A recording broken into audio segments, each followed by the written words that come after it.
Hey guys, today என்ன வீடியோன்னு பார்த்தீங்கன்னா, வெனஸ்டேன்றதால இன்றைக்கி வந்து நம்ம வீட்டில் நான்வெஜ்ஜு. அதனால் பார்த்தீங்கன்னா மார்க்கெட் போயிட்டு ஃபிஷ் வாங்கலாம்னு சொல்லிவிட்டு நானும் என் ஹஸ்பண்டும் மார்னிங்கே கிளம்பிட்டோம். கிளம்பி போயிட்டு மார்க்கெட் போனால் சரியான கூட்டங்க, செம்ம கூட்டமாக இருந்துச்சு. நாங்கள் போயிட்டு ஃபிஷ் வாங்கலான்னு போனால் எல்லாமே ஹை ரேட்டாக, பயங்கர ரேட்டாக சொல்லியிருந்தாங்க. ஏன்னா இப்போ வந்து போட் போகல, அதனால் ஃபிஷ் வந்து ரேட் அதிகமாகிடுச்சு அப்படின்ற மாதிரி சொல்லியிருந்தாங்க.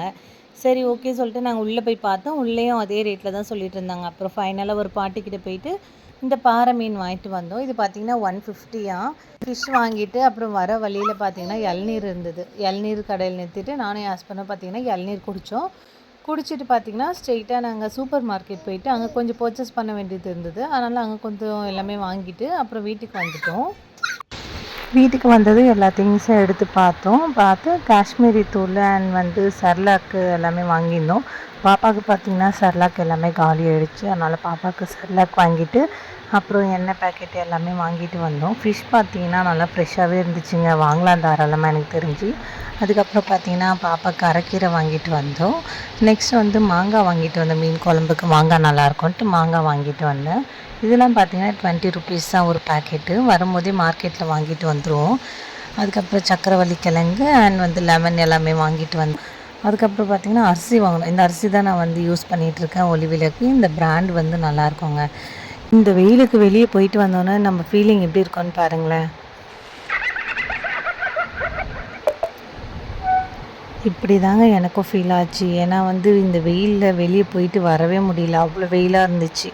அதுக்கப்புறம் பார்த்திங்கன்னா என்னோடய ஹஸ்பண்ட் வந்து ஃபிஷ்ஷெல்லாம் கட் பண்ணி க்ளீன் பண்ணிகிட்டு இருந்தாங்க. நான் பார்த்திங்கன்னா கிச்சனில் வந்து கொஞ்சம் வேலை இருந்துச்சு, அதையும் பார்க்க போயிட்டேன்.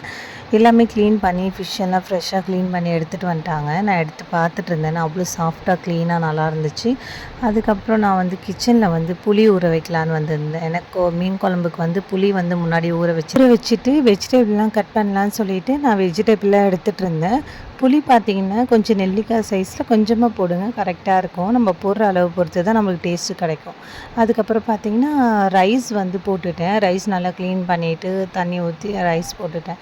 அது போட்டு வரத்துக்குள்ளே ஃபுல்லாக ஸ்வெட் ஆகுதுங்க, பயங்கர ஸ்வெட் ஆகுது இந்த வெயிலில். கிச்சனில் சுத்தமாக நிற்க கூட முடியல.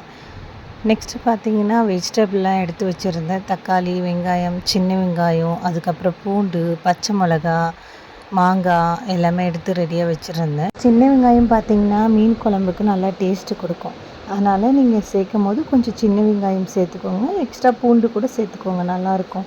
அதுக்கப்புறம் பார்த்திங்கன்னா மாங்காய் இருந்துச்சு. மாங்காய் எடுத்து க்ளீன் பண்ணிவிட்டு வாஷ் பண்ணி கட் பண்ணலான்னு எடுத்தேன். எடுக்கும் போது பார்த்திங்கன்னா எனக்கு மாங்காய் சாப்பிட்ணும் போல் இருந்ததா, அதனால் வந்து கட் பண்ணி கொஞ்சம் பீஸ் எடுத்து நான் சாப்பிட்டு பார்த்தேன். நல்லா புளிப்பாக இனிப்பாக இருந்துச்சு. சாப்பிடும்போது பாருங்களேன் நான் எப்படி சாப்பிட்றேன்ட்டு. எனக்கு மாங்காய்னா ரியலி ரொம்ப பிடிக்கும். நான் மாங்காய் நிறைய சாப்பிட்றேன். ஹஸ்பண்ட் வந்து திட்டுவாங்க. இப்படி தாங்க எனக்கு இருந்துச்சு மாங்காய் சாப்பிடும்போது. உங்களுக்கு எப்படி ஃபீல் ஆச்சுன்னு சொல்லுங்கள்.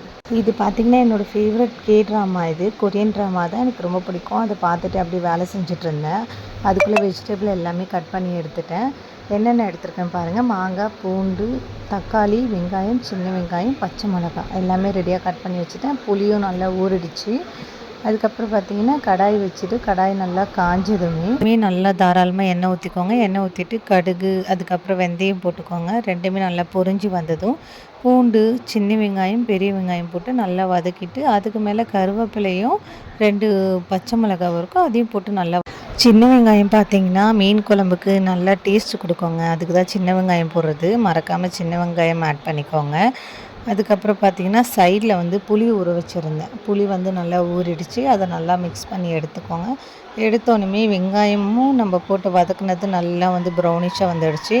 அது ப்ரௌனிஷாக வந்தோடனே அது கூட வந்து தக்காளி ஆட் பண்ணி நல்லா குலைவாக வதக்கிடுங்க.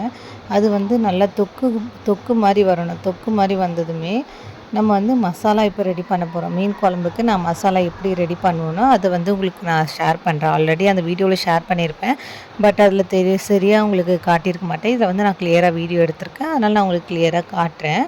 இப்போ புளி நல்லா மிக்ஸ் பண்ணி எடுத்துட்டோம். அதில் வந்துட்டு 3 டேபிள் ஸ்பூன் குழம்பு மிளகாத்தூள் போட்டுருங்க. போட்டோன்னே கொஞ்சம் மஞ்சள் தூள் ஆட் பண்ணிக்கோங்க. அதுக்கப்புறம் வந்துட்டு தனி மிளகாத்தூள் வந்து ஒரு 4 டேபிள் ஸ்பூன் சேர்த்துக்கோங்க. நான் பேக்கெட்டில் கொட்டுறதால கொஞ்சம் எக்ஸ்ட்ரா இருக்க மாதிரி இருக்கும். ஒரு 4 டேபிள் ஸ்பூன்னா சின்ன ஸ்பூனில் ஆட் பண்ணிக்கோங்க. அதுக்கப்புறம் வந்து தனியாத்தூள் 1 ஸ்பூன், ஆட் பண்ணி நல்லா மிக்ஸ் பண்ணி விட்டுட்டு நம்ம வந்து ஆல்ரெடி வதக்கி வச்சுருந்தோம்ல அதில் வந்து இதை மிக்ஸ் பண்ணிடுங்க. ஊற்றிட்டு நல்லா மிக்ஸ் பண்ணி விட்டுருங்க. மிக்ஸ் பண்ணி விட்டோனுமே டேஸ்ட்டு பாருங்கள், உப்பு எல்லாம் கரெக்டாக இருக்கா, புளி கரெக்டாக இருக்கான்ட்டு பார்த்துட்டு எக்ஸ்ட்ரா தண்ணி வேணும்னா நம்ம ஆட் பண்ணிக்கலாம். ஓகேங்களா? தண்ணி ஆட் பண்ணி நல்லா கொதி வரணும். நல்லா கொதிச்சதுனா தான் மீன் குழம்புக்கு வந்து மணமாக இருக்கும், நல்லா டேஸ்ட்டாக இருக்கும். நல்லா கொதிக்க விடுங்க. எடுத்தோடனே ஃபிஷ்ஷை போட்டுறாதீங்க, நல்லா கொதிச்சோன்னே தான் நல்லாயிருக்கும். மாங்காய் பார்த்திங்கன்னா எடுத்து வச்சுருக்கேன். நல்லா கொதிச்சோன்னே மாங்காய் போடலாம். அதுக்கப்புறம் வந்து ஃபிஷ் ஃப்ரைக்கு வந்து ஃபிஷ் வந்து எடுத்து வச்சுருந்தேன். அதுக்கு வந்து மசாலா போட போகிறேன். அதையும் நான் உங்களுக்கு காட்டுறேன் பாருங்கள். இந்த ஃபிஷ்க்கு வந்து நான் என்ன மசாலா ஆட் பண்ணுவேன்னா, ஃபர்ஸ்ட் வந்து மஞ்சள் தூள் போடுவேன். ஏன்னா அந்த ஸ்மெல் போகிறதுக்காக மஞ்சள் தூள் கொஞ்சம் ஆட் பண்ணுவேன். அதில் வந்து தனி மிளகாத்தூள், அதுக்கப்புறம் வந்து குழம்பு மிளகாத்தூள் 2 டேபிள் ஸ்பூன். அது வந்து நான் உங்களுக்கு காட்டல. நெக்ஸ்ட் வீடியோவில் கண்டிப்பாக காட்டுறேன். நல்லா மிக்ஸ் பண்ணி விட்டு அது கொஞ்சம் நேரம் ஊறட்டும். 1/2 அன் ஹவர் அப்படியே வச்சுருங்க. குழம்பு நல்லா கொதிச்சிருச்சு. கொதிச்சோன்னா அதில் வந்து நம்ம கட் பண்ணி வச்ச மாங்காவை போட்டுருங்க. மாங்காவை போட்டு கொஞ்சம் நேரம் கொதிச்சிட்டோன்னா அதுக்கப்புறம் வந்து ஃபிஷ் போட்டுருங்க. நம்ம வந்து இந்த மீன் குழம்பு வந்து ஆல்ரெடி ஷேர் பண்ணியிருக்கோம். பட் அந்த வீடியோ அவ்வளோ கிளியராக இருக்காது. எல்லாமே முடிஞ்சிருச்சு. செம்ம வேலைங்க இன்றைக்கி சரியான வேலை. ஃபிஷ் வாங்கி வந்துட்டு மார்க்கெட் போயிட்டு வீட்டை க்ளீன் பண்ணிவிட்டு வேலை அதிகமாக இருக்குது. என்னால் முடிஞ்ச வரைக்கும் நான் லாக் எடுத்திருக்கேன். மறக்காமல் சப்போர்ட் பண்ணி லைக் பண்ணி சப்போர்ட் பண்ணுங்கள். குழம்பு கொதிச்சிட்ருக்கு. கொதிச்சோன்னே நம்ம வந்து மீனை போட்டுடலாம். மீன் போட்டு நான் உங்களுக்கு காட்டுறேன். நல்லா கொதிச்சிருச்சு. குழம்பு நல்லா இருக்கும்னு நினைக்கிறேன். நீங்களும் ட்ரை பண்ணி பாருங்கள், கண்டிப்பாக நல்லாயிருக்கும். அதுவும் இல்லாமல் பார்த்திங்கன்னா இந்த சமையல் கட்டில் நின்று சமைக்கிறதுக்கு வந்து இவ்வளோவே ஊற்றுது பாருங்க. ஸ்வெட்டிங் ஆகுது பயங்கரமாக. இந்த சமையல் கட்டில் நின்று சமைக்க முடியல, பயங்கரமாக ஸ்வெட் ஆகுது. உங்களுக்கு எப்படி இருக்குன்னு கமெண்ட்டில் சொல்லுங்கள். மறக்காமல் நான் ரெசிபி உங்களுக்கு ஷேர் பண்ணியிருக்கேன். மறக்காமல் நீங்களும் ட்ரை பண்ணி பாருங்கள். ட்ரை பண்ணி பார்த்துட்டு எப்படி இருந்துச்சுன்னு சொல்லுங்கள். குழம்பு நல்லா கொதிச்சிருச்சு. இப்போ நம்ம ஃபிஷ் போட்டுடலாம். ஃபிஷ் வந்து நான் ஆல்ரெடி வாஷ் பண்ணி க்ளீன் பண்ணி வச்சுட்டேன். அந்த ஃபிஷ் வந்து இப்போ நான் ஒன்று ஒன்றா உங்களுக்கு போடுறேன் பாருங்கள். ஒன்று ஒன்று பொறுமையாக போடுங்க, இன்னும் உடையாமல் போட்டால் தான் நல்லா வரும் அது. அப்புறம் நல்லா மிக்ஸ் பண்ணி விட்டுட்டு கொஞ்சம் நேரம் கொதிக்க விட்டுருங்க. கொதிக்க விட்டோன்னே அது நல்லா எண்ணெய் மேலே ஸ்ப்ரெட் ஆகி அழகாக வரும். அது வந்து டேஸ்ட்டு உப்பு கரெக்டாக இருக்கான்னு டேஸ்ட்டு பார்த்துக்கோங்க. அவ்வளோதாங்க வீடியோ.